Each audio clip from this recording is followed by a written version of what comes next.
Okay, so you know how sometimes you hear a speech and it just completely hits you? Like it just resonates in a way you weren't expecting. Yeah, definitely. I can think of a few off the top of my head. Well, I was thinking about Oprah's speech at the Golden Globes back in 2018 when she won that Lifetime Achievement Award. I mean, think about it for a second. It was more than just an acceptance speech, right? Oh, yeah, absolutely. The whole Hollywood scandal was unfolding, and the atmosphere was so charged. And there she was. Oprah had to find a way to connect with all these different people at once. You know, you had the people directly impacted by what was happening and then the millions watching at home. It felt like everyone was looking for someone to say something, to kind of lead the way forward. And she really delivered, didn't she? I mean, it was powerful. It was. David Zarawa called it a moving jolt of moral authority.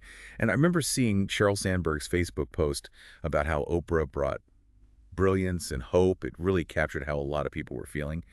But what struck me was how Oprah just seemed to get it. You know, she understood her audience, or really her audiences so perfectly. And that's actually what this whole deep dive is all about today, understanding audiences when you're speaking publicly. It's a huge topic, for sure. It is, and thankfully you provided some really insightful material that gets to the heart of it all, like how to really analyze and adapt to the people you're talking to. Because let's face it, whether you're giving a big presentation at work or just trying to have a meaningful conversation with someone, knowing who you're talking to is just fundamental to getting your message across, right? 100%. You can have the most brilliant ideas in the world, but if you can't effectively communicate them to your specific audience, they're not going to land the way you want them to. Exactly. So in this deep dive, our mission is to break down this material and pull out the most crucial principles. We'll explore what it really means to be audience-centered, delve into the psychology of how people listen, and then get into the nitty-gritty of analyzing your audience. We'll look at both their general characteristics, like demographics, and the specific situation you're speaking in. Plus, we'll look at ways to gather information about your audience and then talk about strategies for adapting your message, both before you even start speaking and while you're right in the middle of it. It's like a crash course in making your communication more effective and impactful no matter who you're talking to. I love it. Sounds comprehensive. It is, and a great place to start is with this idea of being audience-centered. What does that actually mean in practice? Well, at its heart, being audience-centered means that as the speaker, you're thinking about your listeners at every step of the way. And I mean every single choice you make, from how you prep your material to the way you actually deliver it. So it's not just about sharing what you think is important. Right. It's not about broadcasting your own ideas and just hoping they stick. Instead, it's about shaping your message in a way that really resonates with your listeners. Considering their needs, their values, their existing knowledge, basically, you're meeting them where they are. So if I'm passionate about, let's say, the history of cheese making, Okay, I'm intrigued already. I can't just assume everyone else is going to be as fascinated by the nuances of rennet and aging processes as I am, right? Yeah, probably not. At least not right off the bat. Exactly.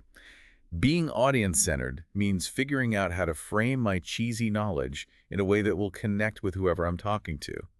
Maybe I'll highlight the surprising health benefits of certain cheeses for a health-conscious audience, or talk about the cultural significance of cheese in different societies for a more globally minded group. Now you're talking. You're tailoring your message to your audience. And that's what makes communication effective. But this material makes a point that's really important here. Being audience-centered doesn't mean sacrificing your own beliefs or resorting to tricks or manipulation. Absolutely not. You can be authentic and still tailor your message so it lands right. It's about finding that sweet spot, isn't it? It is. It's about striking a balance. Speaking your truth while also recognizing that how your message is received is just as important as the message itself. And the material actually gives us a sort of roadmap to navigate this balance. It talks about 3 questions that every audience-centered speaker should be asking themselves. The first is, to whom am I speaking? Right. Really getting a clear picture of who your listeners are. And then, what do I want them to know, believe, or do as a result of hearing me speak?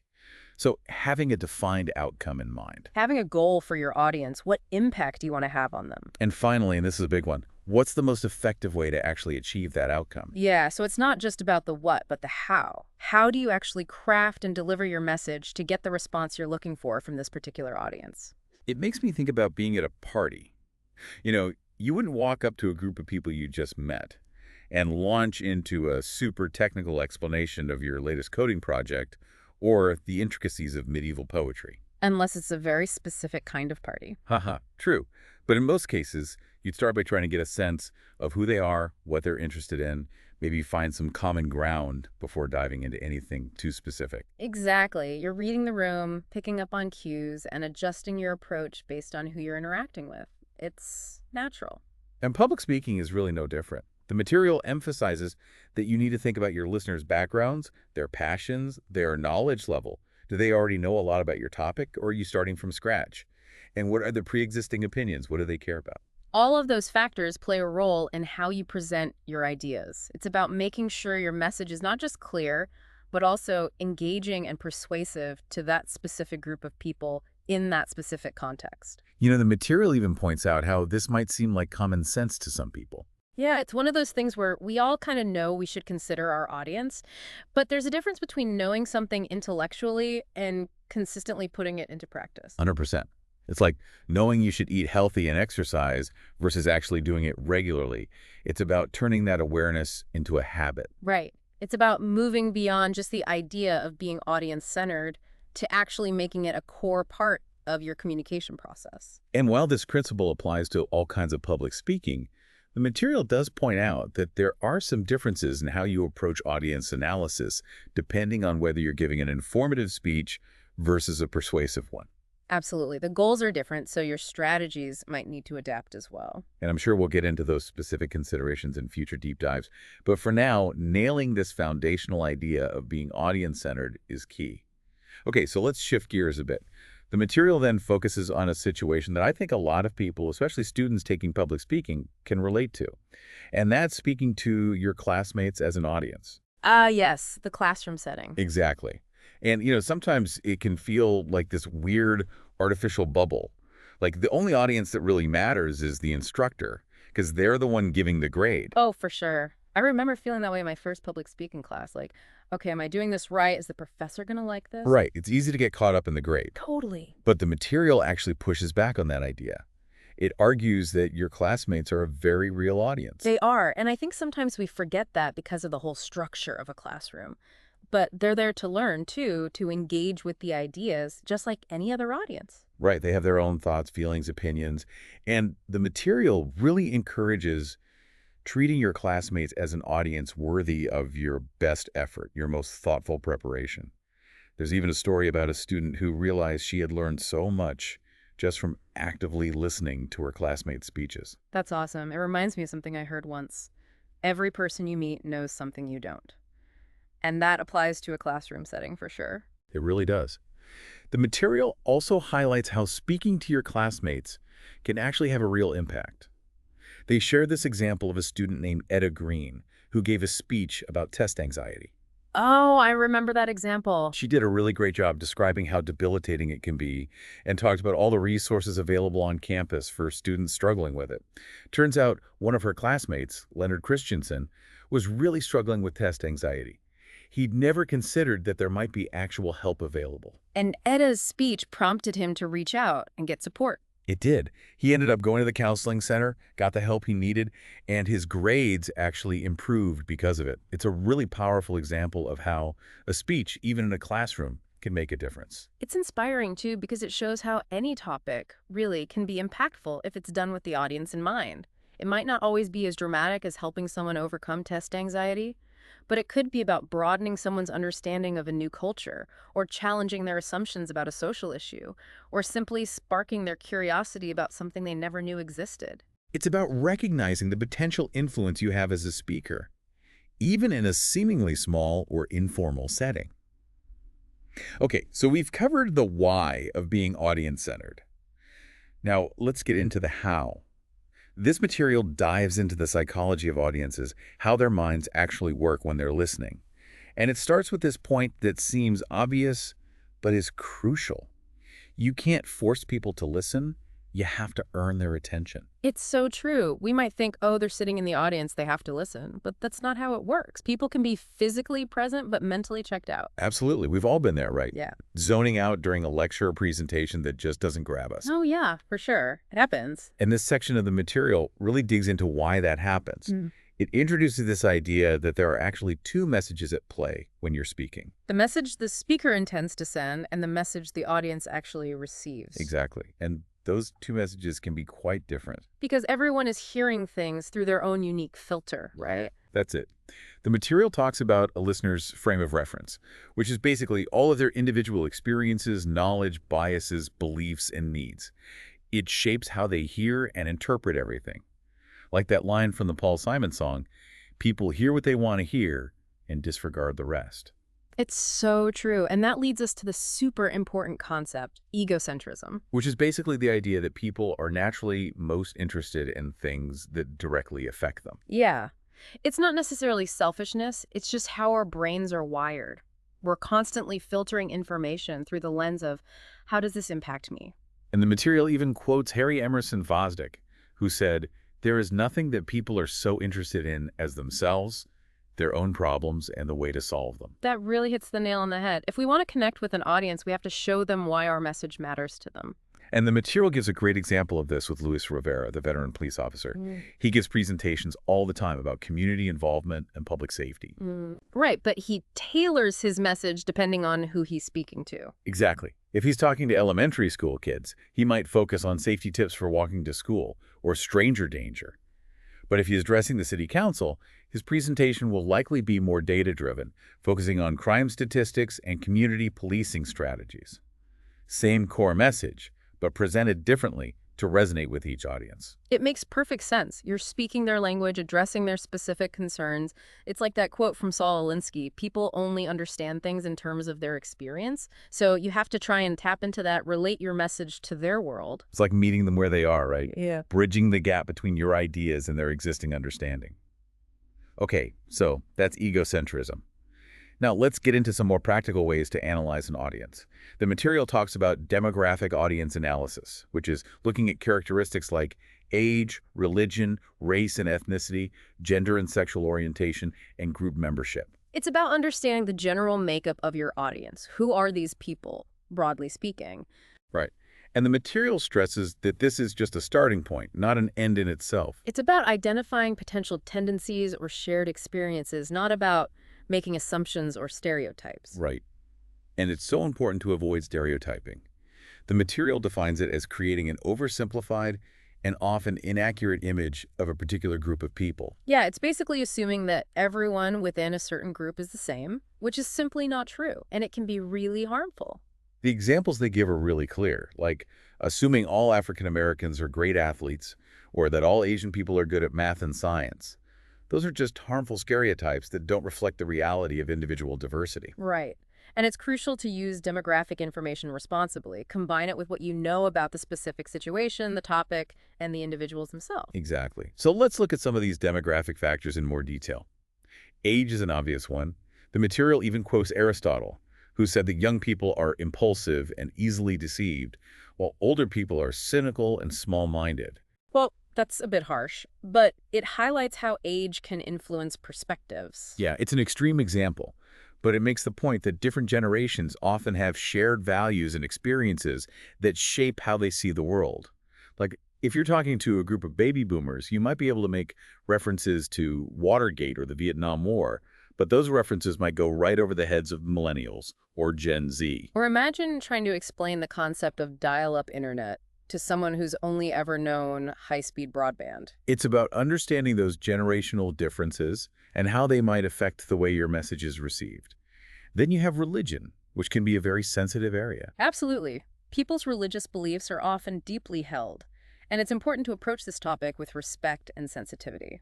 The material points out that even within what might seem like a fairly homogeneous group, there can be a wide range of religious beliefs, including atheism and agnosticism. Right, and even within a particular religion, there can be different interpretations and levels of observance. Exactly. So it's crucial to avoid making assumptions about people's religious beliefs based on their demographic background. Then there's race, ethnicity, and cultural background. Especially in a diverse country like the U.S., it's important to recognize that different cultural groups may have different customs, values, in communication styles. Absolutely. And the material highlights how millennials are the most diverse generation in American history. It even quotes the Brookings Institute, saying that racial diversity might be a defining characteristic of this generation. And with increasing globalization, it's also important to consider that your audience may include people from different countries and cultures. Right. Having some awareness of cultural differences can go a long way in helping you connect with a more diverse audience. And of course, there's gender and sexual orientation. This is an area where societal attitudes have changed a lot in recent years. Yeah, for sure. And it's reflected in the language we use. The material cautions against falling into stereotypical gender roles, like assuming a doctor is male or a nurse is female. Right. And using outdated or offensive terms related to sexual orientation can really alienate your audience. It's about being respectful and inclusive. Then we have group membership. The material quotes Don Quixote saying, "Tell me thy company, and I will tell thee what thou art." That's a great quote. And it highlights how the groups we belong to can say a lot about our interests and values. Exactly. Whether it's professional organizations, hobby groups, or even just your college major, these affiliations can give you clues about what your audience cares about. But the key takeaway with all of these demographic factors is to remember that they're just tools to help you understand your audience, not labels to define them. Right. It's about recognizing potential commonalities, not about putting people in boxes. It's about starting the conversation, not ending it. Okay, so that's demographic audience analysis. Now let's talk about situational audience analysis, which is all about understanding the specific context in which you're speaking. It's about looking at the factors that are unique to that particular situation, like the size of the audience, the physical setting, and the audience's disposition towards the topic, the speaker, and the occasion itself. So first up, size. Speaking to a small group in a classroom is obviously different from addressing a packed auditorium. Absolutely. A larger audience might require a more formal presentation style, while a smaller group might allow for a more casual and interactive approach. And the physical setting matters too, right? Oh, for sure. The material contrasts speaking in a comfortable, well-lit room with speaking in a cramped, overheated space. It can make a huge difference in how receptive the audience is to your message. No one wants to listen to a speech when they're uncomfortable or distracted. And it's important to be aware of those potential issues beforehand so you can try to address them if possible, or at least adjust your delivery to compensate. And then there's the audience's disposition towards your topic. This is about understanding their level of interest, their knowledge, and their attitudes. So if you're talking about something people are already passionate about, that's great. But if it's a topic they know little about or have negative preconceived notions about, you'll need to work harder to engage them. Right. The material gives an example of a speaker trying to persuade his audience to support labeling genetically modified foods. He knew that a lot of people were skeptical, so he went out of his way to address their concerns and present evidence to support his claims. And that's really crucial. Acknowledging opposing viewpoints and addressing them head-on can actually make your argument more persuasive in the long run. Exactly. It shows that you've done your research, that you're not just ignoring alternative perspectives. And then there's the audience's disposition towards the speaker. If people trust you and see you as credible, they're more likely to listen to what you have to say. It's about building that rapport with your audience, establishing your credibility, and it's also about being genuinely interested in connecting with them. And finally, there's the disposition towards the occasion itself. The material gives a great example of a mayor who made some really inappropriate political remarks during a Veterans Day parade. Oh yeah, that didn't go over well. People have certain expectations for different types of events, and it's important to be mindful of that. Exactly. A lighthearted joke might be fine at a casual gathering, but it would be completely out of place at a solemn memorial service. It's about reading the room, understanding the tone of the occasion, and adapting your message accordingly. Okay, so we've talked about analyzing our audience, but how do we actually get that information about them? Well, if you're speaking in a more formal setting, like a political campaign or a corporate event, you might have access to professional pollsters or audience research firms. But for most of us, especially in a classroom setting, it's about observation, conversation, and questionnaires. Those audience analysis questionnaires can be really useful, right? They are. They allow you to gather specific information about your audience's knowledge, attitudes, and beliefs related to your topic. And the material breaks down the three main types of questions you can use in a questionnaire. Let's dive into those. First, you've got fixed alternative questions. These are questions that give the respondent a limited set of choices. Like a yes or no question, or maybe a multiple choice. They're good for getting clear, concise answers. Right. Then there are scale questions, where you ask respondents to rate something on a scale, like from strongly agree to strongly disagree. These can help you gauge the intensity of people's opinions. And lastly, open-ended questions allow respondents to answer in their own words. These can provide more nuanced insights and uncover unexpected perspectives. So a good questionnaire will usually use a mix of all three types of questions to get a well-rounded picture of the audience.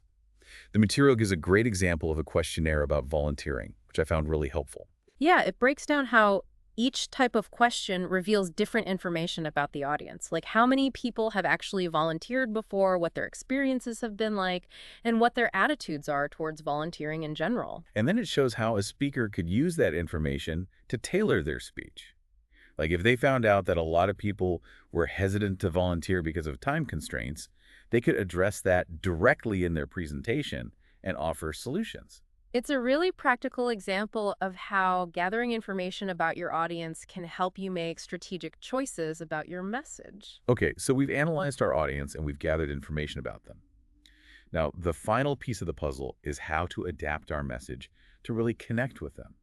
And the material stresses that adaptation happens in two stages, before the speech and during the speech. Right. It's about being prepared to adapt both proactively and reactively. So before the speech, it's all about keeping your audience in mind as you're preparing your material. The material talks about the real achievement of stepping outside of your own perspective and trying to see things from your audience's point of view. It's challenging, but so important. You have to ask yourself, what do they already know about this topic? What questions might they have? What are their concerns? What will resonate with them? The material gives this example of a student giving a speech about craft beer brewing. He realized his classmates probably didn't know much about the process, so he made a conscious effort to avoid jargon and explain things in a clear, simple way.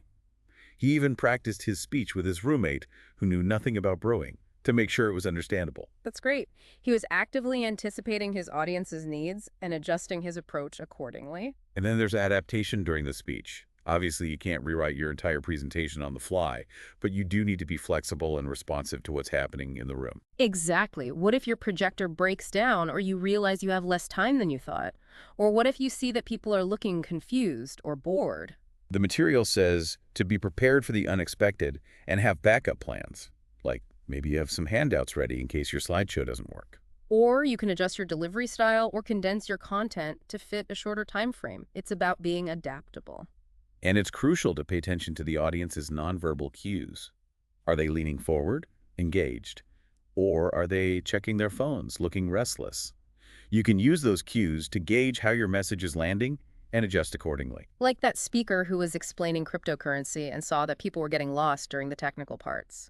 She stopped, re-explained things using a different analogy, and then continued once she saw that people were back on track. It's about being in tune with your audience, picking up on those subtle signals, and being willing to adjust course if needed. So to wrap things up, understanding your audience is really the foundation of effective communication. It's not just about having good ideas. It's about conveying those ideas in a way that resonates with the people you're talking to. And that involves thinking about their demographics, the specific situation, their existing knowledge and attitudes, and being prepared to adapt both before and during your speech. It's a process, and it takes practice, but the rewards are huge because ultimately it's about making a genuine connection. Absolutely. And that connection is what makes communication truly meaningful and impactful. Now, here's something to think about as you go about your day.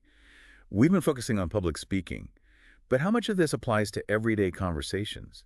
Do you think being more aware of the person you're talking to, their frame of reference, as the material calls it, could lead to more understanding, more empathy, maybe even stronger relationships? It's something I'm going to be pondering myself. That's a great question, and I think it highlights how these communication principles can extend far beyond the stage or the podium. They're skills we can use in all areas of our lives, from giving presentations to having meaningful conversations with the people we care about. It's all about connecting, and that's something worth striving for, wouldn't you say? Absolutely. Connection is key.